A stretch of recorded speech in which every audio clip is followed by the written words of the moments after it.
like a photograph of the moment a drop of liquid hit a pool of water. A group of skyscrapers stood in the dead center of Newton City, where the buildings, or while the buildings around that area were suddenly much shorter. That area where the middle class people who worked in Newton City lived in was called Green City, or the White Belt. It was a place full of people who loved words like high society and refinement, the kind of people who claimed to care nothing about grace and harmony, but were really full of nothing but pride and obsessions with upward mobility. Whenever I went there, I felt sick seeing the sterilized rows of small, nicely manicured lawns and white-walled buildings. There wasn't a single piece of garbage on the streets, and the only plants around were domesticated trees on the roadside. After that, the buildings in the area around Green City got taller again, but it was just complete jumble. There, power lines dangled messily on the streets, and vulgar neon signs lit the area, painting the whole place with a feel of squalor. The area was called the outer sections, and while technically they'd all been numbered from 1 to 8, there was really no point. If you considered Newton City the center of everything, the north was full of factories. There you could find silicon dioxide dissolution factories, fertilizer synthesis factories, automated plantations, and so on. On the east side was the village where I lived. The village? That area was notorious for its hard-nosed residents. You can also find settlements of old-timers whom you might call artisans in the area, who made for a countless number of small workshops. Most people didn't have the luxury of being able to do something like transport wooden furniture via orbital elevator, and land was expensive on the moon, so the houses of Green City were small. As a result, handmade furniture was made with the size and shape of your house in mind, was far more popular than ready-made furniture. I was told that my parents were aiming to live together with plants brought from Earth in exchange for making furniture out of wood. Even though factories existed that used its best scientific advances to maximize harvest rates as much as physically possible, they still grew plants by hand for some reason. They seemed to at least have their customers, but I didn't see a single enjoyable thing about being covered in dirt. It just made me wonder why they even came to the moon in the first place. This wasn't a place for stuff like that. The moon was supposed to be a place where you directed your gaze to the top of the inorganic buildings that line Newton City. And if I shifted my eyes to the left, I saw an area haunted by those who couldn't keep up in that struggle. Here, when buildings started rusting, no one would bother to repaint them. It had been nicknamed the Red Valley. The reason it was called a valley was because when Newton City was originally built on a flat crater floor, all the low-income earners made the Rocky Mountains surrounding the city their home. And by Rocky Mountains, I don't quite mean something like the harsh mountainous environment you might find on Earth. It was actually closer to what you might call highlands. As a result, the rock was chipped away to increase surface area like a river eroding hills, and many structures could be built in a tight area by terracing the slopes. Furthermore, more space was secured by digging caves into these rocky stretches. It was clearly evident that doing this over and over made for a mess of a city. Not much more than a decade had passed since the city's establishment, and it had already become such a devilish haunt that you wouldn't blame the local government if they just threw up their hands and gave up. As for me, I liked the Red Valley with its level of squalor. While it was true that people living there could be called outcasts and failures, the pace was irresponsible in a good way, and that put me at ease. Of course, I had no intention of becoming the 20% that lived there. And finally, the area around where I was right now was called the 6th Outer Section. It was not as degenerate as the Red Valley, but it was not quite as productive as the east side of town. This area didn't even have a nickname yet, and its lackadaisical aspects oozed out at every turn. While the buildings were dirty and worn out, it was dotted by small companies who dreamed of Newton City as the occasional decent-looking house. It wasn't the worst place to live. I stood up, hopped back onto the street, and jogged off. The road was paved with neatly shaved limestone rocks. It was chipped and cracked here and there, but no one ever tried to patch it. The rough dirt of the moon had piled up in the recesses. Waterways were occasionally visible, and in them you could see clear running water, as well as fish swimming. While hydrogen was available on the moon, there was no water. So once hydrogen had been synthesized into water, it was made sure that every drop remained circulating within the dome. The waterway's final destination was the giant water processing plant under Newton City. In other words, everything was designed to gather in the center of the mortar-shaped city, whether it's people, water, or wealth. From there, everything was disseminated outward. After crossing the intricate waterways and bridges, I passed through a narrow alley and reached my destination. It was called a Lunar Chinese restaurant.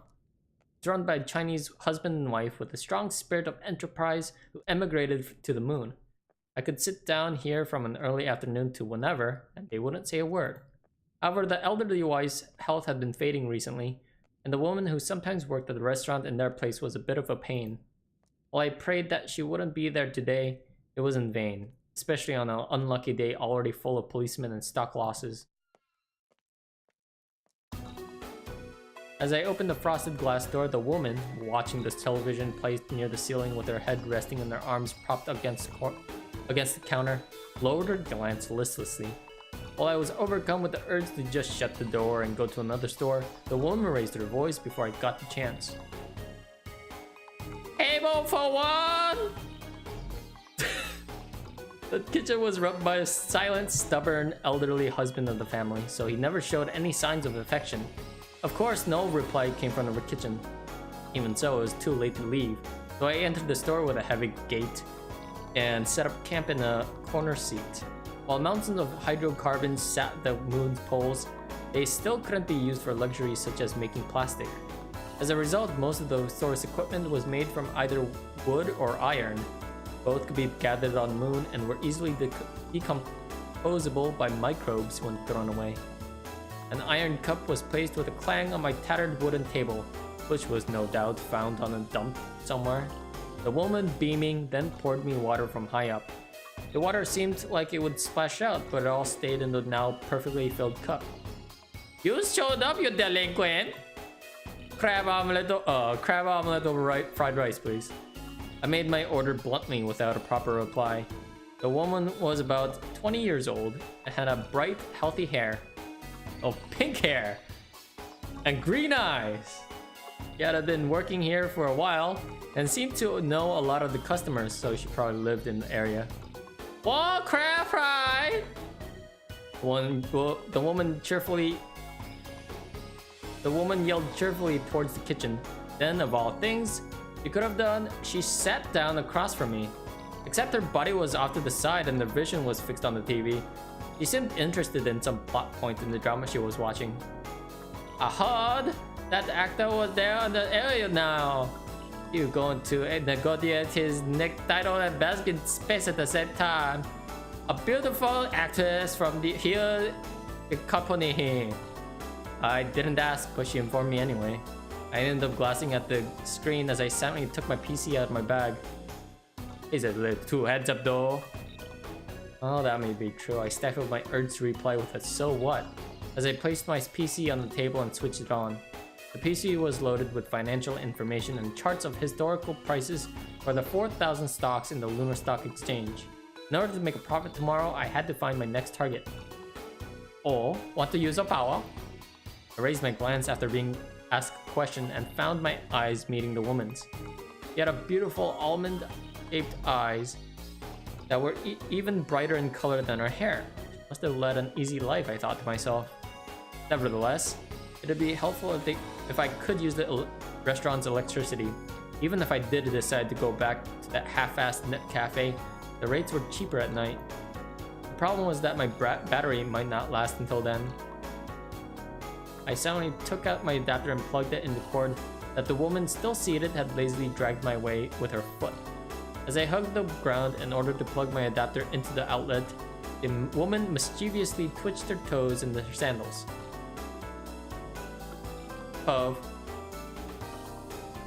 That was when she said to me once I raised my head, but she wasn't even wearing a skirt. Naturally, I ignored it and booted up my PC. After that, the woman stopped messing with me, and the only sounds in the restaurants were the filtered voices from the television and the swimming pots in the kitchen. This was quite This was a quiet area without much foot traffic, and it felt like time passed slowly here. The thing that made me go far out of my way to come here, other than the fact that they wouldn't report me to the cops, was this tranquility. What did you eat yesterday? Oh, it was pretty tranquil until the woman suddenly asked me a question. What did what I had to eat yesterday have anything to do with you? I ignored her as I stared at my screen, but she wouldn't stop looking at me. Her face, visible from the corner of my eye, didn't make it look like she was particularly interested in my question. But she wouldn't turn away. Defeated, I raised my glance, and at that moment she grinned. Pasta? I answered, then turned back my screen. I updated my data while I was in the cafe, so I searched for any corporate news that might affect the market in the next few days. From where? As I clicked my tongue, the woman's smile, as expected, disappeared. She didn't get mad or stand up, though. That doesn't suit you, no? She said this so seriously that instead of getting mad, I end up blushing. She's treating me like some complete child. Big Bowl Cafe. It was an arrogantly named place for a nearly illegal operation. You see, bowls were symbols of strong markets. For that reason, there are bronze bowls placed in front of the biggest financial districts in the world, like America's Wall Street or the Hong Kong Stock Exchange. So for me, the place was good luck. Aw, so Sero's handmade pasta. Sero? Wasn't there a really skinny guy there? That guy owns the place. Owns the... I was a little heartbroken at those words. I was sure he was some loser who worked there by the hour, but to be the owner of a store, big or small, was a fine example of a capitalist.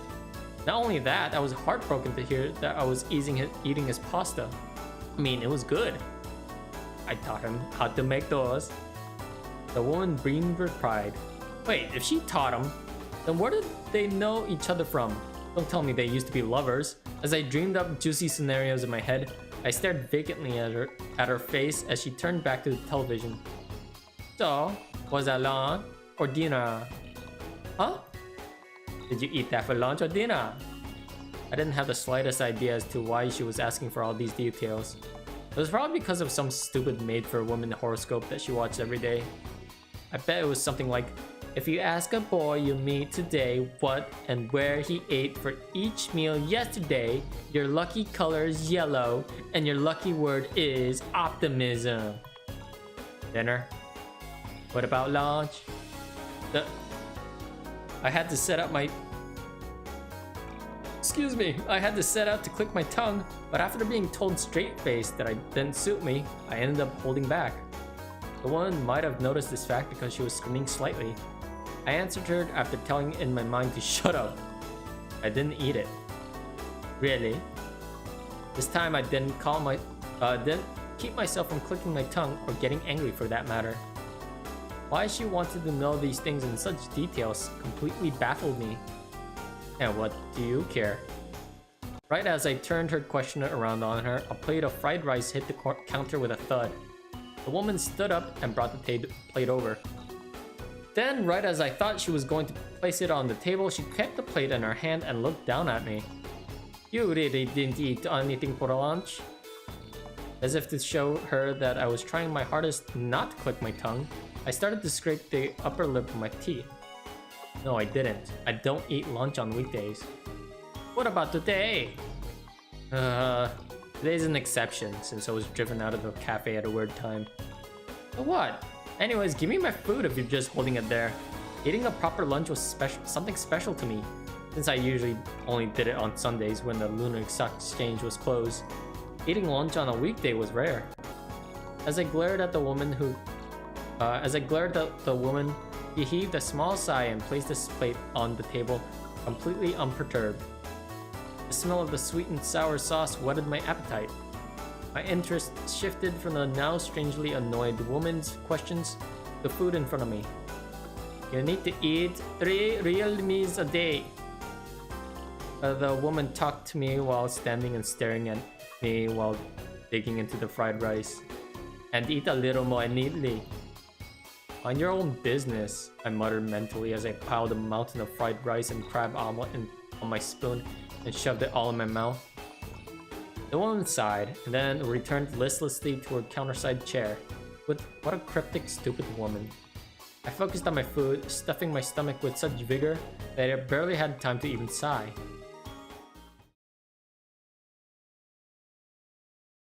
After filling my stomach with fried rice, I ordered the IU jelly, a sweet and sour gelatinous dish.